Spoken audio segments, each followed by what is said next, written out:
नमस्कार दोस्तों, उत्कर्ष अकेडमी में आपका स्वागत है। वोकैब का एंटोनिम सिनोनिम का ये पार्ट 2 है। इससे पहले हम पार्ट 1 में 10 शब्दों को याद कर चुके हैं। चलो आइए पहले एक बार उनका रिवीजन कर लेते हैं। हमने देखा था एसिडस और इसको याद किया था कि आस जो गधा होता है वो मेहनती होता है, तो एसिडस का मतलब भी क्या होता है, मेहनती। फिर दूसरा हमने जो वर्ड देखा था एस और नाग, एस से देखा था शेष और नाग से देखा था नाग, यानी शेषनाग। तो स्नेक जो स्पेलिंग बनी है उसके लिए याद रखने के लिए हमने देखा था कि शेषनाग अगर हमें रास्ते में मिल जाता है तो क्या करता है, वो बाधा डालता है। तो शेषनाग का मतलब क्या होता है, बाधा डालना। फिर हमने देखा था पड़गी कौन, जो मोटी होती है, यानी मोटी गिर गई यानी पड़ गई। तो पड़ गई का मतलब मोटा। फिर हमने देखा था ELF, तो एलिफेंट के सामने जो सारे जानवर होते हैं वो कैसे होते हैं, बौने। तो ELF का मतलब क्या होता है, बौना।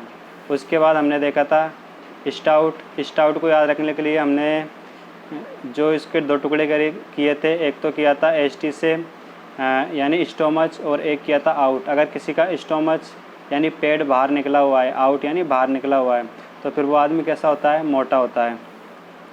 फिर हमने देखा था 6 नंबर पे मिंजी जो आदमी होता है वो कैसा होता है, कंजूस होता है। वो तो सभी को पता है कि मुंजी जो होता है वो कैसा होता है, कंजूस। तो मिंजी का मतलब क्या हो जाएगा, कंजूस। फिर हमने देखा था सवेरे कि करीना जो है सवेरे क्या करती है, झुककर योग करती है। तो सवेरे का मतलब भी होता है झुकना और करीना का मतलब भी क्या होता है, झुकना।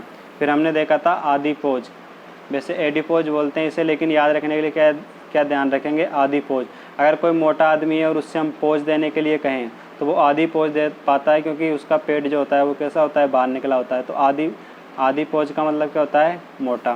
फिर हमने देखा था फेरोसियस का मतलब क्या होता है, उग्र। यानी कि PK मूवी में हमने देखा था कि कौन फिरकी ले रहा है, तो फिरकी का मतलब क्या है, उग्र। तो फेरोसियस को याद रखने के लिए क्या याद रखेंगे, फिरकी।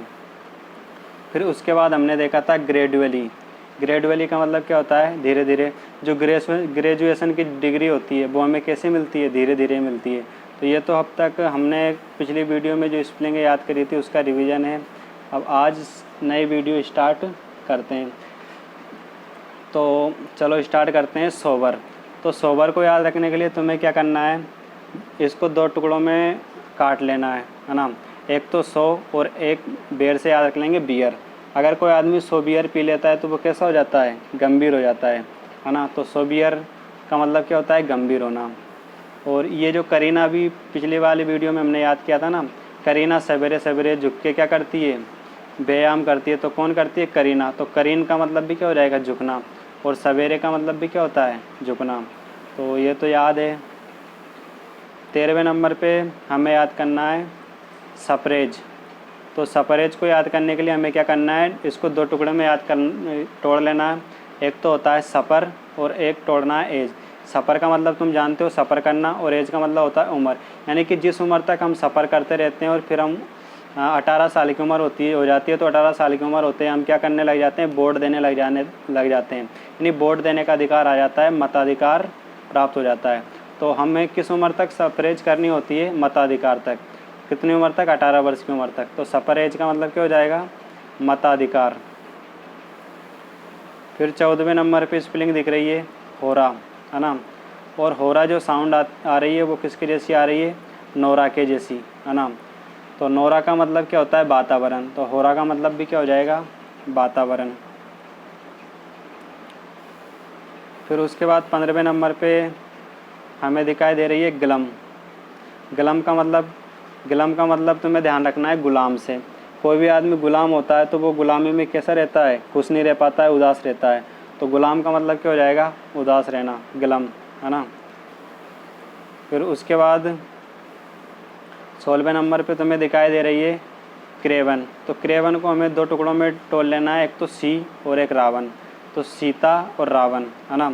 तो रावण जो था, राम भगवान जब कुटिया में नहीं थे तो उस टाइम पे सीता को क्या करके ले गया था, चुरा के ले गया था। सामने चुरा के नहीं ले गया, इसका मतलब रावण कैसा था, डरपोक था। तो श्री रावण से क्या ध्यान रखना है, डरपोक होना। क्योंकि रावण सीता को कब ले गया था, जब राम भगवान कहाँ पे नहीं थे, कुटिया में नहीं थे। तो तो 16 स्पेलिंग याद हो चुकी है। अब 17वें नंबर पे हमें याद करना है बस्टल, है ना।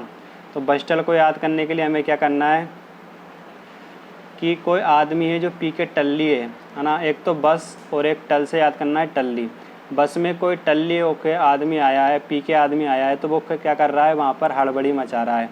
तो बस टल से मतलब क्या ध्यान रखना है कि बस में टल्ली आदमी आया है तो वो क्या मचा रहा है, हड़बड़ी मचा रहा है। तो बस टल का मतलब क्या होता है, हड़बड़ी मचाना। उसके बाद 18वें नंबर पे हमें याद करना है गिली, है ना। गिली को याद रखने के लिए तुम्हें ध्यान रखना है गली। क्या रखना है, गली। अगर मान लो तुम्हारे आज गली में चांद निकला है तो तुम कैसे होंगे, खुश होंगे। तो कहते हैं ना, गली से आज मेरा चांद गुजरा इसलिए बहुत खुशी हुई। तो गली का मतलब, गली में चांद निकला है तो फिर वहाँ पे क्या होती है, खुशी होती है। तो गिली का मतलब खुशी। फिर उसके बाद 19वें नंबर पे याद करना है बानिश, है ना।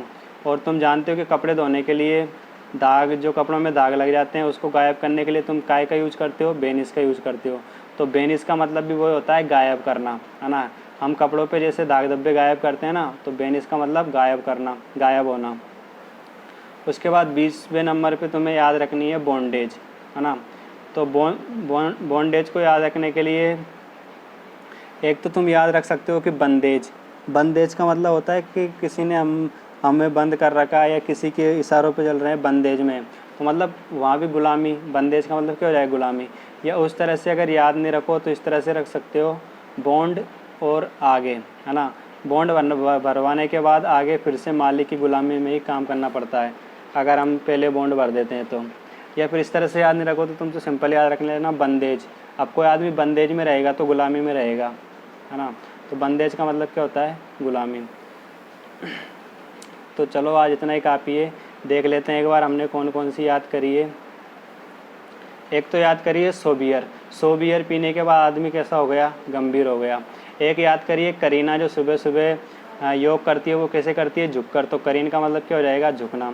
एक याद करिए सफरेज, यानी कि उस उम्र तक हम सफ़र करते हैं, उसके बाद हम क्या करते हैं, मत देने के योग्य हो जाते हैं। तो 18 साल की उम्र तक मताधिकार हमें प्राप्त हो जाता है। तो सफरेज यानी कि सफ़र की किस एज तक, मताधिकार तक। तो मताधिकार। उसके बाद याद करिए ओरा। तो ओला, या इसे ध्यान रख सकते हैं ओला। जब वातावरण की बात होती है तो ओले की बात होती है। तो इस तरह से भी याद रख सकते हैं, ओरा यानी वातावरण। फिर उसके बाद गलम। गलम को ध्यान रखना है गुलाम, गुलाम। और उसी तरह से एक उधर अब एक स्पेलिंग हो रही है ना, बंदेज। तो गुलाम हो, बंदेज हो, तो ये कैसे होते हैं, उदास होते हैं। तो गुलाम का मतलब भी उदास होना, है ना। उसके अलावा सीता रावण। रावण कैसा था, डरपोक था। इस वजह से अब राम नहीं थे तब आया था। तो क्रेवन में याद रख लेंगे सीता रावण। फिर 17वें नंबर पे हमने देखी थी बस टल्ली, यानी बस में कोई टल्ली होकर चढ़ा तो वो क्या कर रहा है, हड़बड़ी मचा रहा है ना। अगर बस में कोई टल्ली होकर आता है तो वो क्या करता है, हड़बड़ी मचाता है कि मुझे सीट दो, मुझे बैठने की जगह दो। फिर उसके बाद गली। गली में अगर चांद निकलता है तो हम कैसे होते हैं, खुश होते हैं। तो गली का मतलब क्या हो जाएगा, खुश होना। बेनिस से क्या करते हैं, गायब कर देते हैं दागों को। तो बेनिस का मतलब हो जाएगा गायब। और बंदेज, बंदेज में भी क्या होती है, गुलामी होती है ना। अगर कोई बंदेज में तो फिर वो कैसा है, गुलाम है। तो बंदेज का मतलब क्या हो जाएगा, गुलामी। उसी तरह से अब इनको बाद में देखेंगे। आज के लिए इतना ही काफ़ी है। धन्यवाद।